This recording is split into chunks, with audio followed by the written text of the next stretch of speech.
Welcome back to Our Issues Milwaukee. I'm your host, Andrea Williams. Our focus this morning has been on members of the Milwaukee County Board of Supervisors. We were just joined by 2nd District Supervisor Khalif Rainey, who filled us in on a variety of issues, including the creation of the Office of African American Affairs that was recently approved by the board.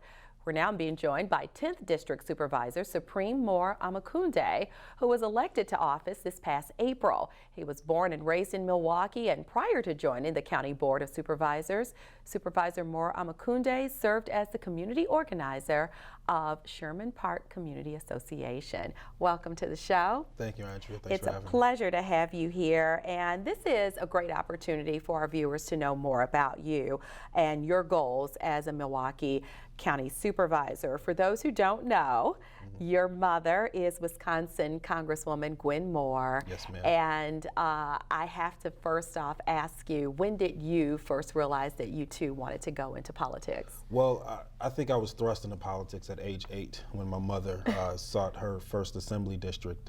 It was District 7 at the time. And I was 8 years old, and I wanted to know what she was doing every day because I just saw her come home tired and just laying out saying, I can't do it anymore. So I said, well, I want to go and see what you do every day. So she took me out on doors with her. It was summer 1988. It was really hot. It was about 90 some degrees. And as I was out there, I had a white suit on.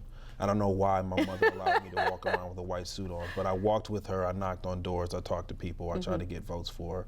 And so we did lit drops, etc. So I was introduced to politics at that time. From then on, I spent a lot of my life running away from politics. Really? Because I saw both sides of it.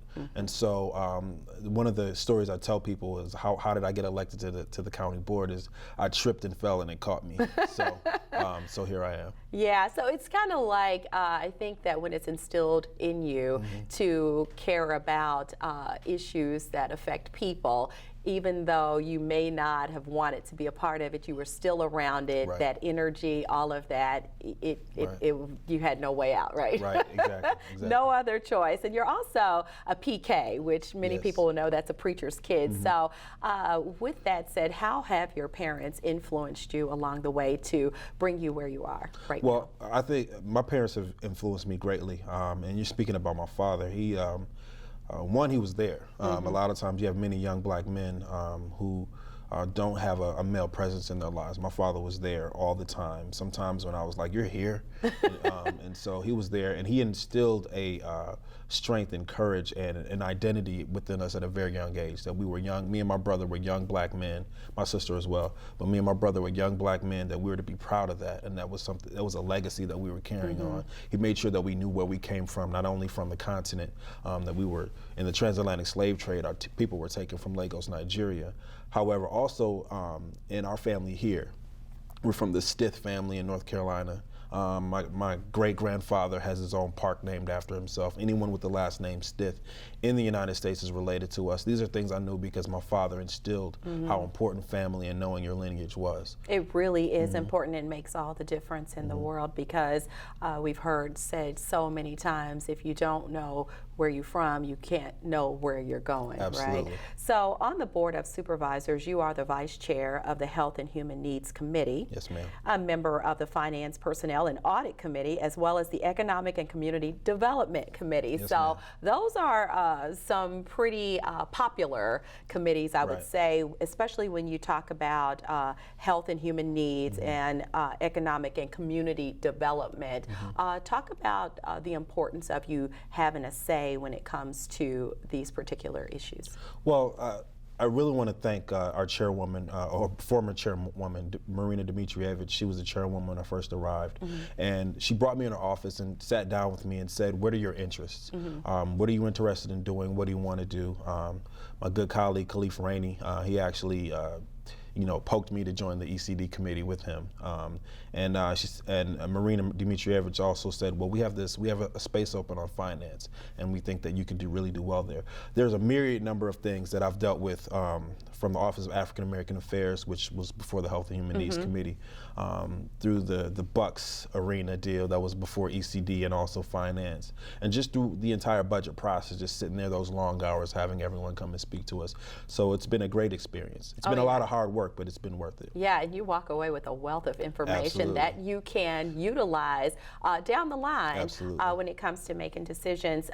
Tell us what areas actually border your district. Well, the 10th district is 27th Street. It's 27th Street on the west. It's Congress on the north, 27th Street on the west. Goes all the way down Wisconsin Avenue. Then it goes all the way to 3rd Street. Then it goes up to Brady and the Brady Street area, Ogden area. It comes back down south of Juneau. Then it goes up west of the freeway, and then it goes up to Atkinson, back over to 19th, and then back up to Congress. Okay, it's a big, so like J-shaped district. Zip code 53206. Yes. That has been identified as one of the city's poorest neighborhoods, It has. with a 30% job unemployment rate. And Yes. when we talk about the zip code, it's not only talked about here in the city of Milwaukee. There are people who are coming from other parts of the country Yes. doing documentaries Yes. on the situations that lie within that zip code. It falls in your district. It does. Talk about some of the main things that are of a concern to you. Well, one of the main things that are a concern to me is opportunity within the district and a lack of opportunity. We're number one in incarceration rates. We're number one in teen pregnancy, et cetera, a lot of these areas. So how do we get an opportunity to get out of that? Yeah. One of the things that I was actually displeased with, we'll probably talk about that later, is when the county executive was asked directly, you represent the county in the state of Wisconsin with the most populous African American constituency. What is your plan? And he mentioned House of Corrections. He mentioned social service programs, et cetera, nothing that really addresses the root causes of what the conditions that we're in. So I passed in the budget, I passed a piece of legislation which asked the House of Correction to partner with MICA and their 53206 initiative to take the equivalency of 0.5% of the House of Corrections budget, which is a little over $300,000, and focus on some preventative measures to incarceration, whether that be getting them early enough so they're not even on that path, or just specifically working with people before they get to that path. So that's one of the main things, is the incarceration rate in 53206. And then after folks come back, how do they become productive citizens of our society and not recidivate back into the system? Absolutely. And those comments that you mentioned were back in October. Yes, ma'am. When the annual proposed budget address, and that question was asked to Chris Abele, what his recommendation budget would do for African Americans. And he replied he was adding money for the House of Corrections, social services, mental health, and child support, which was offensive to you because... Well, it was offensive to me because it says, one, I don't have the foresight to say that there's a root cause to these problems. That what I'm going to do is instead maybe even put a Band-Aid over them. Even in my best intentions, all I'm going to do is put a Band-Aid over problems, but the bleeding will still bleed over the Band-Aid. And so what I wanted to do, to me it was really a softball question. Really all he had to say was, I'm willing to work with county supervisors in whatever way they might want to in order to work out these problems. That's been an issue though, as the lawsuit that we now have states with the county executive, is that he won't work with the county board. All he had to do was say he would work with us. And so my thing is, institutional racism, poverty, lack of opportunities in 53206 and other disparately impacted zip codes. That was more of a focus on what we could do. Then we have things like the Office of African American Affairs that afterwards, which will directly address some of these issues that we're facing. Yes, and I am so excited to see how this new office will help make a difference in our community. Yes, so speaking of the unemployment rate and all of these different things, Milwaukee County Executive Chris Abele had announced a jobs development model, Uplift Milwaukee, designed to empower workers specifically in the 53206 zip code. And the county board actually approved $400,000 for the program. Can you tell us more about it? Well, it's an opportunity to do some job training and things of that nature in the city. I will go back and say that it's one thing to make statements about, oh, this is what we're going to do, and I'm working with the county board. And you have to remember that it is an election year. And so you'll see a lot of these initiatives pop up and a lot of these things presented. It's another thing to have a good working relationship with the county board. And unfortunately, we haven't had one.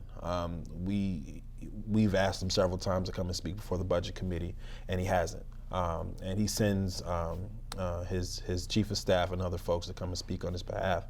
But some of us have questions for him specifically, and we need you to sit across the table from us. We need to dialogue. We need you to look us in the eye and give us some answers on some things so we can make some decisions. And we haven't been able to do that.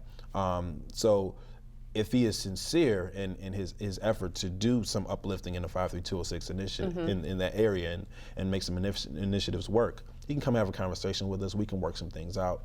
We unfortunately haven't had that relationship, though. Yeah, and if you're going to make a difference, you have to talk to the people who are right there in the trenches, who are there talking to the people who are dealing with these issues on a daily basis. So I agree with you on that. Speaking of comments that people make that are taken by many as offensive, our Milwaukee County Sheriff, David A. Clarke. He has done local and national interviews, and he also has a podcast where he is really saying exactly whatever he thinks. There's really no filter, in my opinion. He's made comments about the Black Lives Matter movement, referring to it as Black Lies Matter. And he also has suggested that police brutality does not exist in America. Not to mention the relationship that does not exist between the sheriff and the county executive. That's a whole nother conversation. So a lot of people actually have been offended by comments that the sheriff has made, and the NAACP has put out a news release about that, and so have you. Where do you think these comments are coming from? Well, I'll state that the office of sheriff is a very difficult job to do. It's a hard job to do, and I would respect anyone who does that job.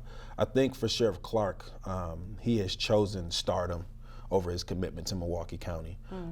And he wants to be on Fox News, and he wants to be on the radio shows. I listen to conservative radio from time to time, and I hear him on there often, and I hear him spouting different things. And he has dealt a great deal of disrespect to the citizens of Milwaukee County, and specifically to African American people. Names like subhuman slime, calling us incompetent, different things, and saying we're lazy and this is why we sell drugs, so on and so forth, not taking into account the large masses of African Americans. And I had a conversation with the chairman of the county board, and I was saying, I'm going to release something because no one is saying anything. They're just giving him carte blanche just to make these statements, and no one is saying anything back. So what I was going to do is I was going to wait till after the budget was over, because I didn't want it to make it about the budget and and I don't want to my perspective on his comments to influence the job that we had to do for the office of the sheriff, the department of the sheriff. And so, but then he came out with the statement saying there's no police brutality, and I threw my hands up. I said, that's it. I said, I have to say something now. And so I had some rather stark comments at the end of my press release. Yes, I recall seeing that. However, that's the point that it was at, and I felt in my press release I needed to be as authentic as possible in order to convey the message, and so I did. And so, he's just really gotten way out of line, and so I had to say something. I feel the need, because I keep seeing and hearing all of these different conversations going on in regards to Black Lives Matter, and I think it's important to re-emphasize that I think with the Black Lives movement, they're not saying no other lives matter. I believe that the message is that when we're seeing a large number of African American men and women who are unarmed, their lives being taken by law enforcement. And I mean, we're dealing with the latest in Minnesota, and it's constantly going on across the country. It's saying basically Black Lives Matter too. It's not saying no other lives matter. Of course, all lives matter, but that's what I always got that from the beginning, that that's what that meant, and how people have been able to take it to mean something else, or to take away from other lives, or people being important. I don't quite understand, but I just want to reiterate that that's all that's saying, is that Black Lives Matter too. So I'm going to have the sheriff here to explain all of these things. He's been here before, and he, in true Sheriff Clarke fashion, said exactly what he thought, and I'm sure he'll be willing to do that again. So it will be interesting. I thank you so much for coming by. It's been a pleasure learning more about you and all of the things that are important to you as you carry the title of Milwaukee County Supervisor. Thank you so much. It's been a pleasure. Yes, Milwaukee County Supervisor Supreme Moore Omokunde. He represents the 10th District, and for more information on anything that we've discussed, you can call 278-4265 or log on to county.milwaukee.gov. That's going to do it for today's show. As always, I thank you for watching, and I do hope you join us again next week as we take another look at our issues, Milwaukee. Have a great day.